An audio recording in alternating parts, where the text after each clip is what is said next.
Let's go head to my favorite trail, my favorite hill, for some HIIT training up and down that hill. Can you hang?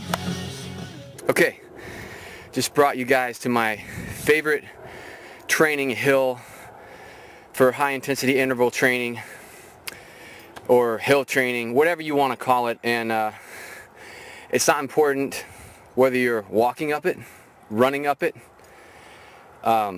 climbing up it with a weight vest, biking up it, and it doesn't really matter if your hill is as steep or as long as this one.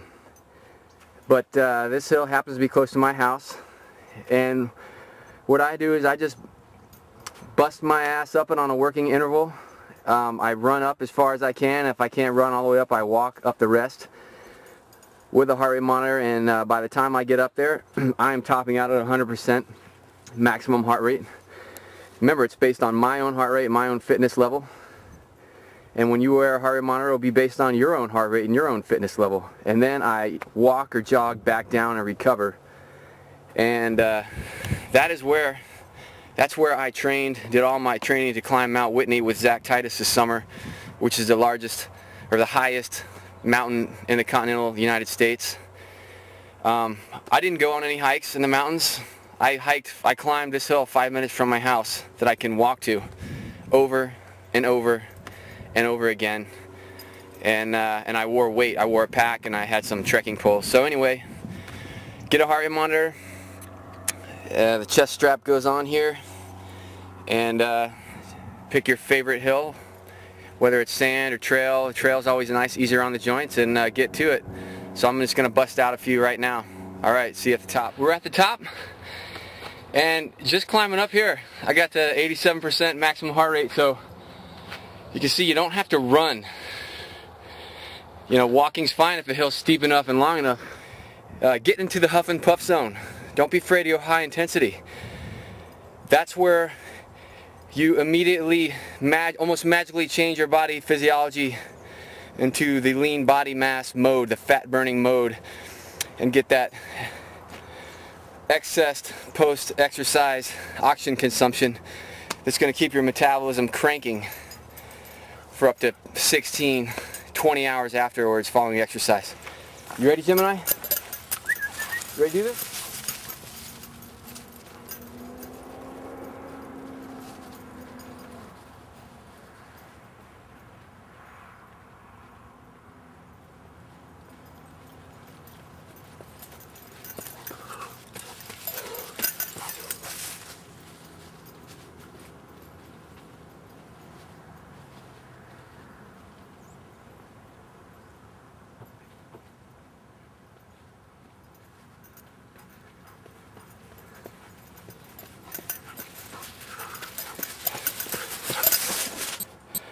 %. The numbers don't lie. Above the lactate threshold, lactic acid burn, check. Anaerobic, check. Oxygen debt, check. High intensity, check. Growth hormone. Good to go. Come on, let's go.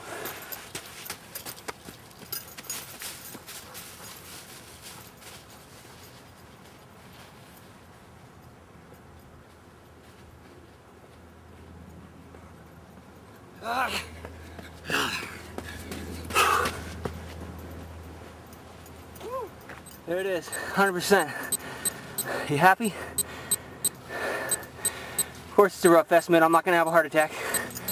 But there it is. Don't be afraid of high intensity. That was complete lactic acid failure. Goal achieved. We've been here less than 15 minutes.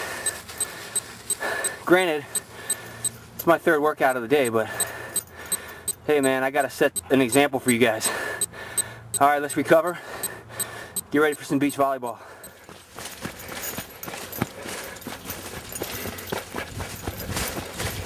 The running downhill is great for getting ready for skiing. Eccentric contraction. It's a little harder on the joints, a little more dangerous. But hey man, it is ski season.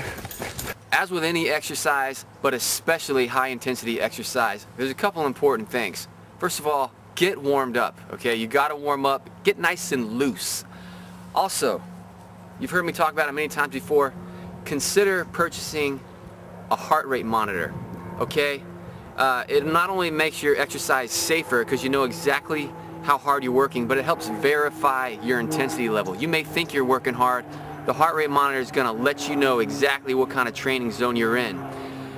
You can also program a lot of data in there, so you can figure out things like your lactate threshold, your VO2 max approximately.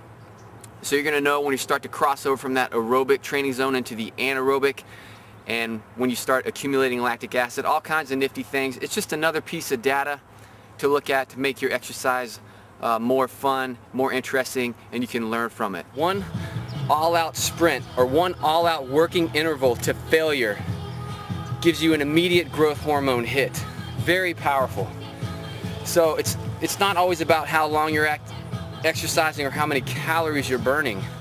It's going to failure. It's upping the intensity and pushing into that good pain threshold where you're accumulating lactic acid and feeling that lactic acid burn.